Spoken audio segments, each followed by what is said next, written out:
аны жеңиши менен куттуктайбыз. Азыр кийинки жұп. Элмир Мелис уулу кызыл бурчтан чыккан мушкер. Жана анын атаандашы көк бурчтан чыккан өзбекстандык Үмүтжан Сайдуллаев. Үмүтжан Сайдуллаев бою 1,81 м, VF Pro Fight 9 турниринде өзүнүн күчүн көрсөткөн 2 жеңиш жана 2 жеңилүүсү бар өзүнүн карьерасында. Ошентип алгачкы секундалардан баштап эле активдүүлүктү эки тараптан тең көрүп атабыз. Эсиңизге салып коелу, булар 74 кг салмак ченбиринде мушкерлер. Элмир Мелис уулу Спарта спорт клубунда машыгып келет жана 4 беттешке чыгып 4-өндө тең жеңишке ээ болгон токтогулдук мушкер Элмир Мелис уулу. Азыр ал атаандашынын астында, ошондуктан өзүнө сокку өткөрүп албоо үчүн өзүнө жакыныраак Үмүтжанды кармаганга аракет жасап атат. Бирок абал жакшы эмес. Азыр башын бир аз көтөрүп чыгып кетсе эле сериялык соккулар ишке ашып кетиши ыктымал. Үмүтжан Сайдуллаевдин аткаруусунда өзүнө жакыныраак кармаганга болгон күчүн салышы керек.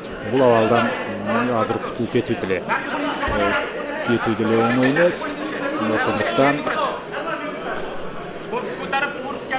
акырындап мүмкүнчүлүк таап, кандайдыр бир ыңгайлуу учур болгондо эле чыгып кетпесе, өзүнө жакын кармаганга аракет кылыш керек.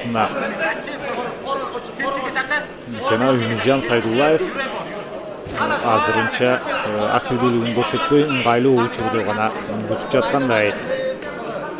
Соккулар деле көп эмес. Мына сейрек кездешкен соккулар, аны болсо Элмир Мелис уулу ишенимди көзөмөлгө алып турат.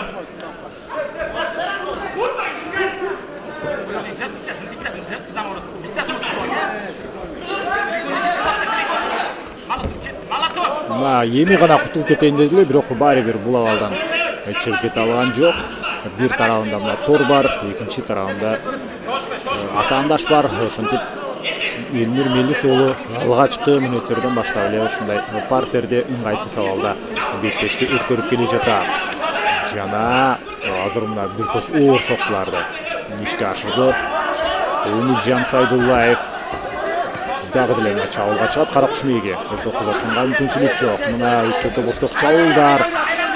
Эми мындан кутулуп кете алат болду экен. Ушул соккулардын баары эмес, бир нечеси бир аз дегенде 3-4 эле өтүп кетсе деле өтө ыңгайсыз абалда каласың. Мына сериялуу соккулардын жыйынтыгы өзбекстандык Үмүтжан Сайдуллаевга жеңиш алып келди. Элмир Мелис уулу алгачкы ыңгайсыз абалга түшүп калган бойдон андан чыгып кете алган жок. Экөө бири-бирин сыйлашып атат. Беттеш форма чыккандыктан бири-биринин ыраазычылыгын билдирсе болот. Үмүтжан Сайдуллаев техникалык нокаут менен жеңишке ээ болду. Өзбекстандан бир нече мушкерлер келген.